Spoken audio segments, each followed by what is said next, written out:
This morning about the victims of the deadly midair collision in D.C. Yeah, officials say 67 people are dead, 60 passengers and 4 crew members aboard the American Eagle jet and 3 U.S. service members on that Army helicopter. Now, many of those victims were flying home from a skating camp, and members of the Boston Skate Club, they set up a memorial for those who died. People in that community showed up to pay their respects and to grieve together. Our Tiffany Liu is live in our newsroom this morning. And Tiffany, you've learned some more about some of those crash victims. Yeah, you know what, Mark and Kara, this morning, not only are we learning their names, but we're also learning more about the individuals who are on that crash. Like you guys mentioned, there were 67 people on board, and we want to make sure we don't forget them.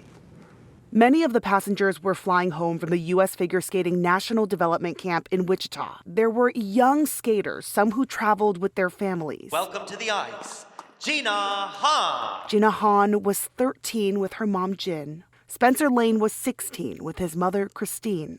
Corey Hanos was with his parents, Stephanie and Roger. Brielle and Justina Bayer were on board too, a daughter and her mom, only 12 and 42 years old. There were also 2 coaches, Yevgenia Shishkova and Vadim Nemov. They were world-class champions, married with a son who lost both his parents in the wreck. We also know at least 7 friends were flying back from a hunting trip. Relatives say Michael Stovall and Jesse Pritcher were on the flight.